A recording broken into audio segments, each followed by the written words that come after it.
हम इस प्रोग्राम को आगे बढ़ाते हैं और अगले पैनल को मैं इनवाइट करना चाहूँगी। POCT ग्रुप से सौरभ गर्ग जी हैं और आयुष गर्ग जी हैं। प्लीज़ आप मंच पर आएं। और साथ ही मैं old forest Ayurvedic private limited से के मित्तल को भी बुलाऊंगी, जो डायरेक्टर हैं। बहुत स्वागत है आपका भी। प्लीज़ आप मंच पर आइए।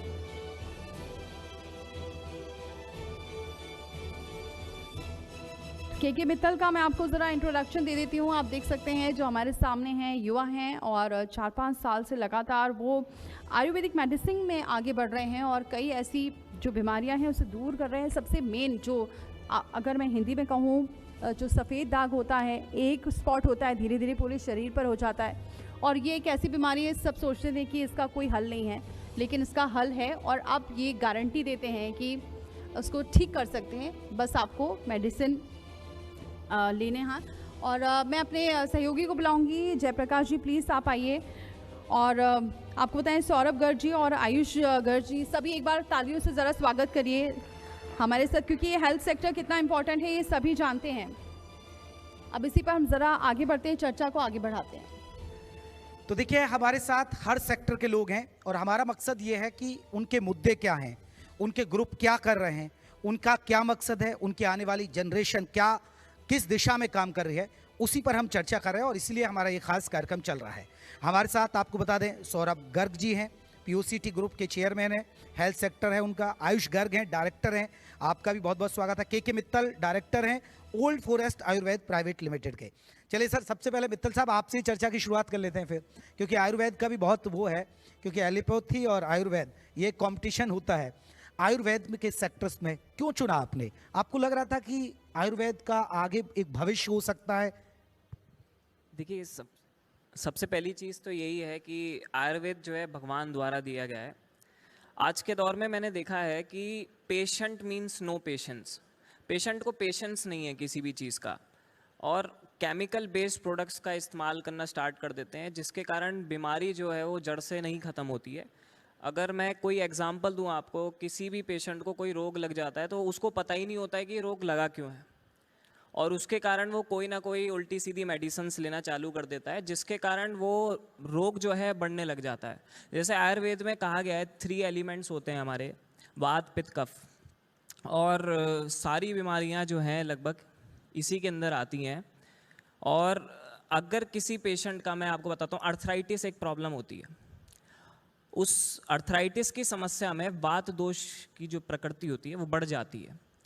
लेकिन हमारे जो पेशेंट्स हैं आज के टाइम में, आप देखेंगे 50 साल के बाद जो है आज के समय में लोगों को घुटने में दर्द और ये सब परेशानियां होने लगती हैं। तो ये सबसे बड़ा कारण है इसका वात रोग होना, डाइट को फॉलो ना करना, जिसके कारण वात प्रकृति का बढ़ जाना और पेशेंट को कोई ना कोई रोग लग जाना। लेकिन पेशेंट जो है पेशेंस नहीं है, गलत मेडिसिन्स ले रहा है, इसलिए बीमारी जो है रूट कॉज उसका जो है सॉल्व नहीं हो रहा है। और मैं इसी वजह से आज के दौर में आयुर्वेद को vision to promote and influence Ayurveda means, मैं आयुर्वेद को इतना ज़्यादा बढ़ाना चाहता हूँ कि आज का जो युवा है उसके अंदर ये रोग ना लगे और वो जो है ऐसी मेडिसिन्स का उपयोग ना करे जिसके कारण उसकी समस्या जो है वो धीरे धीरे बढ़ती चली जाए और उसका प्रॉपर क्योर ना हो। जी सौरभ जी, मेरा एक सवाल, क्योंकि आप POCT ग्रुप चलाते हैं सर, भविष्य के लिए आपकी स्वास्थ्य के क्षेत्र में क्या योजनाएं हैं आपके ग्रुप की सर? जैसा कि माननीय मंत्री जी ने कहा, सर थोड़ा माइक ऊपर ले जाइए। जैसा माननीय मंत्री जी ने कहा, समृद्धि के लिए आर्थिक विकास की जरूरत होती है। थोड़ा और माइक ऊपर लेके जाइए। समृद्धि के लिए आर्थिक, पहले तो मैं GTV को अपना विशेष धन्यवाद देना चाहता हूँ। आप लोगों ने हमको बुलाया, उसके लिए बहुत बहुत धन्यवाद। ये सम्मान दिया, उसका मैं आभारी हूँ।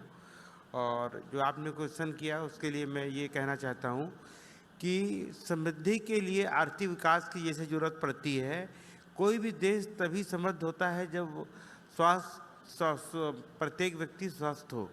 तो ये स्वास्थ्य एक बहुत बड़ी चुनौती है और जिसमें हर एक व्यक्ति का स्वस्थ रहना, उनको स्वस्थ करना, ये मिशन लेके हमने ये, चूँकि मैंने काफ़ी टाइम तक सर्विस करी थी और मैंने ये पाया था कि गवर्नमेंट सेक्टर में जो है सरकार प्रतिबद्ध है कि लोगों को, सरकारी अस्पताल चाहते हैं कि लोगों को स्वास्थ्य दे, और जो आर्टिकल 21 कहता भी है कि उसके अंतर्गत प्राइमरी स्वास्थ्य मिलना उनके लिए जो है सरकार की दायित्व है, लेकिन वो दायित्व निभा इसलिए नहीं पाते क्योंकि वहाँ पे जो मैंने ये गैप पाया कि जो कोर सर्विस और नॉन कोर सर्विस की वजह से, या कह सकते हैं स्वास्थ्य के क्षेत्र में साइंस और सर्विस की वजह से, जैसे आप पासपोर्ट ऑफिस में देखेंगे कि वहाँ पे जब से TCS आ गया नॉन कोर काम कर लेता है, तुरंत पासपोर्ट बन जाता है।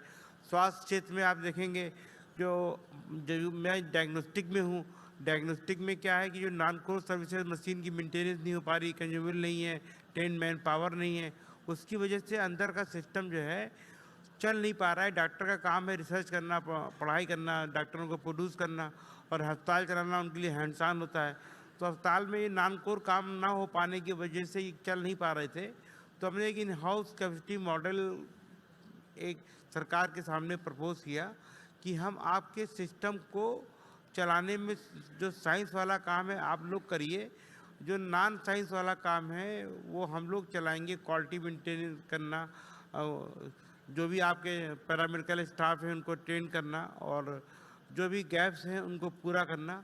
तो इस काम से काफ़ी सहयोग मिला और इन हाउस कैपेसिटी बिल्डिंग हुई। आज मैं बड़े गर्व से कह सकता हूँ उत्तर प्रदेश के सारे जिला अस्पताल बहुत अच्छे रूप से चल रहे हैं और करीब 21 जिला अस्पताल NABL हो गए हैं। NABL का मतलब होता है इसकी रिपोर्ट 80 कंट्री में मान्य होती है और सभी जगह 24 आवर मेडिकल कॉलेजों में जांचें हो रही हैं।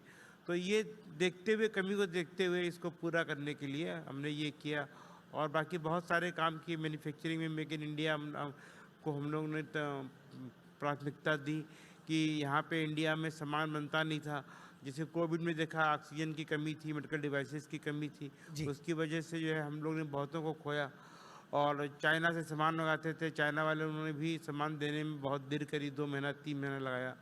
तो अब आज की डेट में जो मेक इन इंडिया है उसको हम लोग ने प्रमोट करते हुए इन्वेस्टर समिट में भी हमने 500 करोड़ रुपए का वादा किया है। जैसा मंत्री जी कह रहे थे कि जो 1 लाख करोड़ का करीब जो है लोगों ने शिलान्यास किया है उन्होंने, तो उसमें थोड़ा सा हमारा भी छोटा सा एक बूंद भर का सहयोग है कि 500 करोड़ का हम लोग भी इन्वेस्टमेंट कर रहे हैं। ठीक है आयुष गर, क्योंकि देखिए आप POCT ग्रुप के डायरेक्टर हैं, क्योंकि अब आगे जिम्मेदार है आपकी, है पापा का बिजनेस आपको संभालना है। स्वास्थ्य सेक्टर एक ऐसा होता है कि कहा जाता है कि ये सेवा के लिए है, लेकिन आपको लग रहा है कितनी बड़ी चुनौतियां आपके लिए सामने आने वाली हैं? क्योंकि लोग सोचते हैं कि एक सस्ता इलाज मिल जाए और अच्छा इलाज मिल जाए, उस पर आपका फोकस है। और अभी देखिए डिजिटल युग है, उसको कैसे आप और थोड़ा सा एक नई दिशा में देने की आप तैयारी कर रहे हैं अपने ग्रुप को? So first of all, I'd like to thank Zee Media for giving us this opportunity. So first of all, if you talk about affordability, so digital healthcare and affordability are linked. So first of all, my father initiated Make in India. So with Make in India, the cost of good, which we like, our motto is to manufacture European goods at Chinese price. So we are able to give the QMS, the quality management system, and everything which Europeans follow at Chinese prices. They might be a little bit more expensive than Chinese prices, but we are able to match that. So one step is manufacturing indigenously. Then second thing is if we go digital. For example, if you talk about healthcare delivery, report delivery. So now we have started sending reports on WhatsApp. So in government hospitals in India, in UP, you can avail the services which they are getting in the private labs. So now if I talk about sending those reports on WhatsApp or SMS, it reduces the infrastructure load of the patient. So for example, the patient had to come twice. Now he has to come only once just to give the sample, and then the report will be delivered to them via WhatsApp or via any other digital media. Similarly, there are a lot of things that we can do, like we are now introducing telemedicine. So patients can avail their health services from their nearby CHCs instead of traveling to the tertiary care hospitals. Nowadays, if you'll ever go to KGMC or SGPGIs, they are filled with people. So to reduce that infrastructure load, we are, and in line with the vision of the government also, we are working toward strengthening the CHCs, the PHCs, so people can, for most of people are not critical that those who visit to those hospitals. The people, so the CHCs and PHCs can serve to those people. The people who are in the critical situation, they only need to come to these tertiary care, travel to other cities. Otherwise, even for a normal flu, they come to a KGMC. They will increase the infrastructure load. KGMC's cost will be more. They will also increase their own load because they will be traveling by a train, by a bus or something. So we are using these kinds of technologies right now to like improve the health. Ayush, एक बहुत महत्वपूर्ण सवाल है। जब बहुत सारे लोग कहते हैं कि और पैसा कमाना, देखिए एजुकेशन सेक्टर में चले जाइए, स्वास्थ्य सेक्टर में चले जाइए, और खासकर लोग ऐसे एक टारगेट लेकर चलते हैं। लेकिन आपको पैसा कमाना है या आपको लग रहा है कि सेवा भी करनी है स्वास्थ्य के क्षेत्र में? अगर देखिए हमको पैसा कमाना होता तो हम प्राइवेट में जाते। We are working with the government, strengthen कर रहे हैं, वहाँ पे रेट मार्जिन बहुत कम होते हैं, but we are working there because we know कि हम लोग जिन लोगों के पास पहुँच सकते हैं वो प्राइवेट वाले नहीं पहुँच सकते। लाल can not serve in like the remotest area, but we can through the government's initiative, through the government's infrastructure. So I think the answer is clear, we want to help the people and in the meanwhile we will get the profit, because if we are solving a genuine problem, we will be earning something, but our main goal is to help the people. Mittal साहब, आप पर भरोसा क्यों करें? आयुर्वेद के एक बहुत बड़ी बात है कि लोग सोचते हैं कि क्योंकि एलोपैथी वाले तो अभी हम पूछ लेंगे तो ये कह देंगे हमारा एलोपैथी ठीक है, आयुर्वेद में कुछ होता ही नहीं है। लेकिन एक बहुत बड़ा सवाल है, आयुर्वेद की तरफ लोग देख रहे हैं, बहुत देख रहे हैं। चाहे किसी का दर्द है, किसी को सर्वाइकल की दिक्कत है, किसी के स्लिप डिस्क की प्रॉब्लम है, किसी को कैंसर तक भी है। क्या आपको लग रहा है कि ये जो बहुत कैंसर एक जो है बहुत खतरनाक बीमारी है, आपको लग रहा है कि आयुर्वेद में उसका इलाज है? और आपने अपने अनुभव कुछ शेयर करना चाहेंगे कि हमने ऐसे ऐसे मरीजों को ठीक भी किया? देखिए, मैं अभी 4 साल से लगभग सफ़ेद दाग के पेशेंट्स का इलाज कर रहा हूँ। मेरे फादर ने एक दवा बनाई थी ल्यूगो करके, और लगभग 25 साल से 20-25 साल से वो जो है पेशेंट्स को मेडिसिन देते थे। तो बहुत छोटे लेवल का काम था, मतलब जैसे घरेलू उपचार होता है उसी टाइप से। तो जब मैंने अपनी पढ़ाई के साथ साथ फिर मैंने उसको एक ओल्ड फॉरेस्ट ब्रांड करके मैंने अपना कंपनी लॉन्च करा, और इस प्रोडक्ट को मैंने जो है मार्केट करना स्टार्ट किया।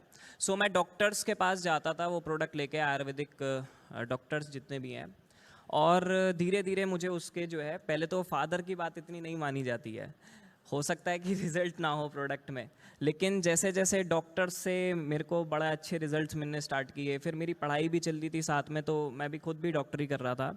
फिर धीरे धीरे मैंने जो है खुद पर्सनली पेशेंट्स को देखना स्टार्ट किया, एंड आज के टाइम में मैं इतना ज़्यादा श्योर हो चुका हूँ इस बीमारी को लेके, आयुर्वेदिक ट्रीटमेंट से।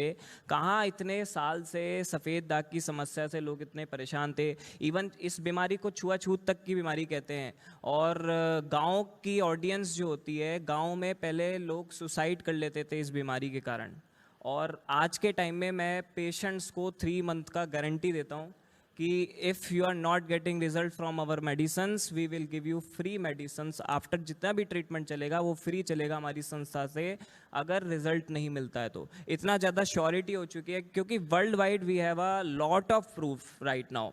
मैं इतना कह सकता हूँ कि वर्ल्ड वाइड मेरे से ज़्यादा किसी के पास सबूत नहीं होंगे, और सबूत ऐसा नहीं कि मतलब जो है मैंने बिना किसी जांच पड़ताल के सबूत है, मेरे पास लाइव पेशेंट्स के प्रूफ हैं, टेस्टिमोनियल वीडियोस तक हैं, बिफोर आफ्टर से। इतना गूगल पे नहीं मिलेगा जितना मेरे पास इसका कंटेंट हो चुका है।